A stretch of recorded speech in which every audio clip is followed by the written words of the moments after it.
ventre comme un ballon de rugby. Je résume. Un grand truc informe, avec un gros bide, des mains comme des nageoires, pas d'épaules, un crâne luisant et de la moustache.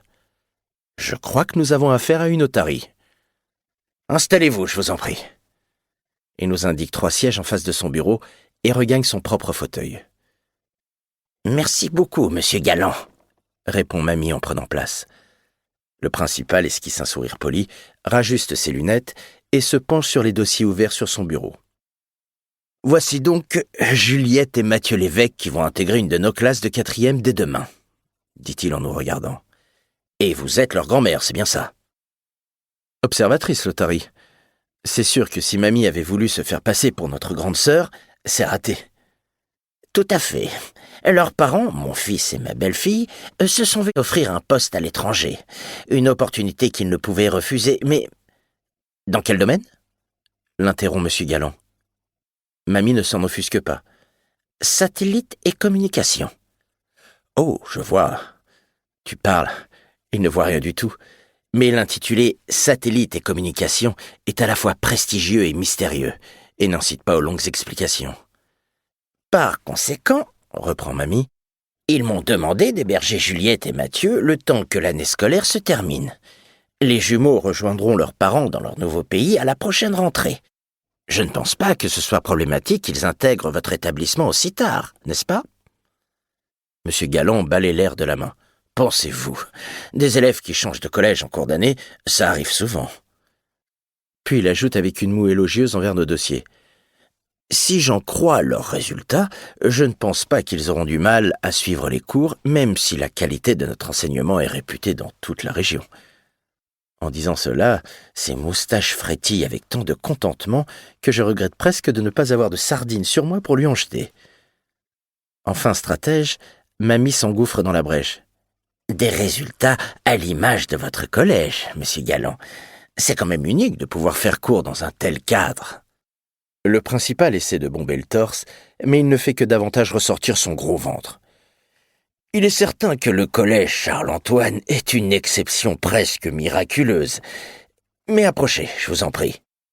Il se lève et regarde par la baie vitrée qui donne sur la cour et nous invite à le rejoindre. Nous sommes sur le site d'un ancien château de la Renaissance. Pendant la Seconde Guerre mondiale, une partie du bâtiment principal dans lequel nous nous trouvons a été détruite et ses propriétaires y ont péri. Comme ils n'avaient pas de descendants, l'État a racheté le domaine pour le transformer en collège. Un lieu privilégié, à seulement 20 minutes de Troyes. C'est très bien, acquiesce Mamie sans en faire des caisses. N'est-ce pas? Je ne sais pas si nos élèves mesurent la chance qu'ils ont. Hein, les enfants, qu'est-ce que vous en dites? Je regarde Juliette. Elle contemple les étendues verdoyantes qui entourent le collège. On dirait qu'elle a complètement décroché de la conversation. C'est vraiment un très bel endroit, monsieur, finit-elle par répondre poliment. Devant notre manque d'enthousiasme, le principal doit se rappeler que si nous intégrons son établissement, aussi sans ça soit-il, c'est quand même parce que nous sommes supposés être séparés de nos parents. Évidemment, ce ne sont pas des conditions idéales. Enfin, je veux dire que vous serez bien ici, même si ce n'est que pour quelques mois.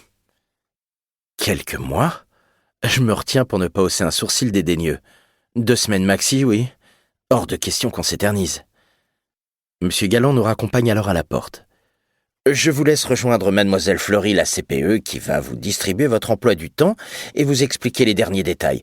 Et surtout, les enfants, si vous avez besoin de quoi que ce soit, mon bureau vous est ouvert.